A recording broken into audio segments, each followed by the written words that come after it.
Have you ever noticed how some people share every single detail of their lives with everyone around them, and then wonder why their peace is disturbed? Today we are going to talk about something that could completely change your life and bring you peace like you have never experienced before. This is powerful advice that will protect your happiness, your success, and your inner peace. So make sure you stay with me until the very end, because the last point I share might be the most important thing you hear today. We live in a world where everyone wants to know everything about everyone else. People ask you questions about your relationships, your money, your plans, your struggles, and your dreams. And somehow we feel pressured to answer all these questions. We feel like we owe people explanations about our personal matters. But here is the truth that nobody tells you. You do not owe anyone access to your private life. Not everyone deserves to know what is happening in your world. Not every question requires an answer, and not every person who asks about you actually cares about you. Mufti Menk, a respected Islamic scholar, has given us incredibly valuable advice on this topic. He reminds us that guarding your privacy is not about being secretive or dishonest. It is about being wise. It is about understanding that your personal life is sacred and should be protected. When you share too much with too many people, you open doors that should remain closed. You invite opinions that you never asked for. You create opportunities for jealousy, negativity, and harmful energy to enter your life. Think about it for a moment. When you tell people about something good that is happening in your life, have you noticed how sometimes things suddenly start going wrong? Maybe you were working on a great opportunity. You told everyone about it, and then it fell apart. Maybe you were in a happy relationship. You shared all the details with friends, and suddenly problems started appearing. This is not a coincidence. When you expose your blessings before they are firmly established, you risk losing them. The evil eye is real, jealousy is real, and not everyone who smiles at you wants good things for you. There is deep wisdom in keeping your personal matters private. When you are working on a goal, keep it to yourself until it manifests. When you are going through a struggle, you do not need to broadcast it to the world. When you have a plan, protect it by keeping it between you and Allah. The more you talk about something, the more energy you lose from it. Every time you share your plans with someone who does not genuinely support you, you drain the power from those plans. Every time you discuss your problems with people who cannot help you, you give those problems more attention and energy. Mufti Menk teaches us that silence is a form of worship. Guarding your tongue is an act of obedience to Allah. When you control what you share and with whom you share it, you demonstrate wisdom and maturity. You show that you understand the value of discretion. The Prophet Muhammad, peace be upon him, was known for his remarkable ability to keep matters private. He did not discuss everything with everyone. He was selective about what he shared and with whom. This is the example we should follow. But let me be clear about something important. Keeping your personal life private does not mean you isolate yourself or refuse help when you need it. It does not mean you cannot have close relationships or trusted friends. What it means is that you become very selective and intentional about who gets access to your inner world. Not everyone is your friend just because they talk to you. Not everyone is trustworthy just because they seem nice. Not everyone has good intentions just because they ask about you. You need to understand that some people ask you questions not because they care, but because they are curious. Some people want to know your business so they can gossip about it later. Some people ask about your life so they can compare it to theirs and feel better about themselves. Some people want to know your plans so they can either copy you or work against you. This is the harsh reality of human nature. Not everyone wants to see you succeed. Not everyone is happy when good things happen to you. So what should you do? First, learn to recognize the difference between genuine concern and empty curiosity. When someone truly cares about you, you can feel it.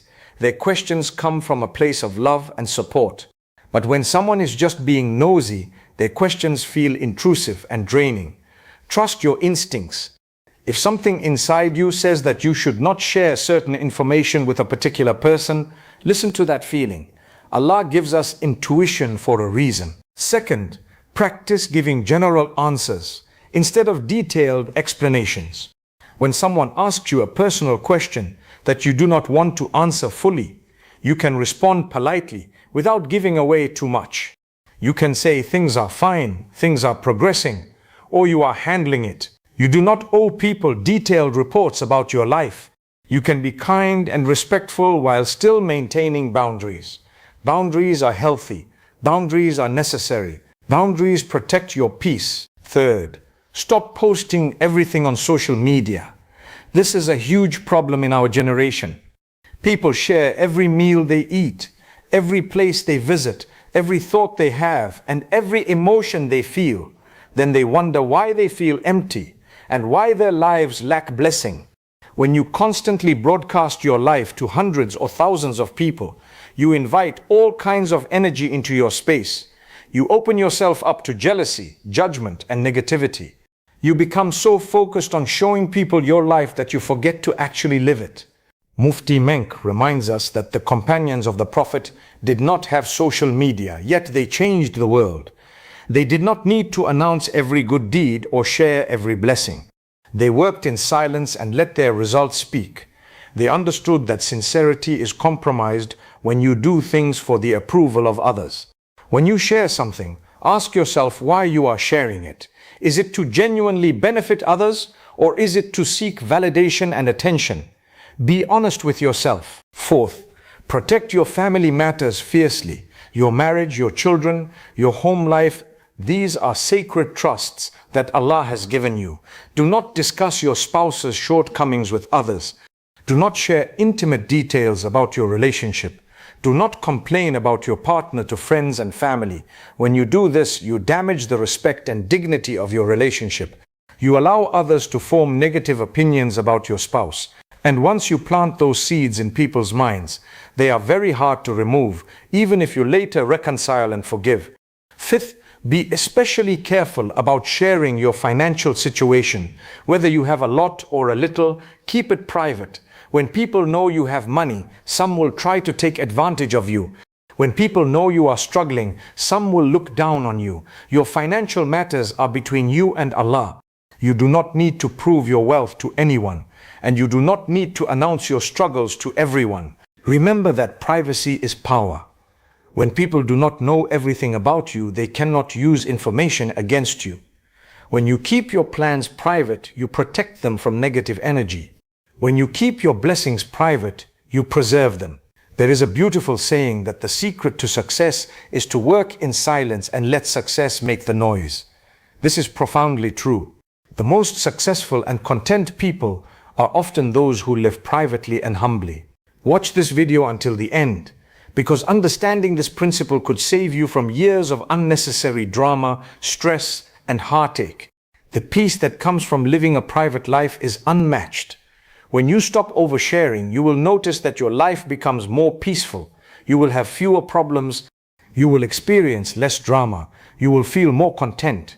Your relationships will improve because you are not inviting outsiders into your personal matters. Mufti Menk also teaches us to make dua in private. When you ask Allah for something, you do not need to announce it to everyone. Keep your prayers between you and your Creator. There is special power in the dua that you make in secret. In the quiet moments when nobody is watching, Allah loves when His servant calls upon Him privately with sincerity and humility. This private connection with Allah is where true transformation happens. Living a private life also means being grateful in private. Yes, it is good to thank Allah publicly, but the gratitude you express in your private moments, when you are alone and nobody sees you, that gratitude is pure and sincere. That is the gratitude that multiplies your blessings. That is the gratitude that brings more goodness into your life. In conclusion, protecting your personal life is not about being antisocial or unfriendly. It is about being wise and strategic with your energy. It is about understanding that not everyone deserves access to you. It is about recognizing that your peace is precious and should be guarded. It is about following the example of the Prophet and the guidance of scholars like Mufti Menk, who remind us of timeless wisdom that is even more relevant today. Start today. Start being more selective about what you share and with whom. Start setting boundaries. Start protecting your privacy. Start living more quietly and more peacefully. The change you will experience will be remarkable. Your life will feel lighter. Your mind will feel clearer. Your heart will feel more at peace. And your relationship with Allah will deepen because you will rely on Him more and on people's opinions less. If this message resonated with you, if you found value in this advice, then do me a favor. Like this video right now so more people can benefit from this wisdom. Share it with someone who needs to hear this message. And make sure you subscribe to this channel because we bring you content that genuinely improves your life and strengthens your faith. Comment below and let me know your thoughts on this topic. Have you experienced the benefits of living a more private life? Let's discuss it. Remember, your privacy is your power. Protect it wisely.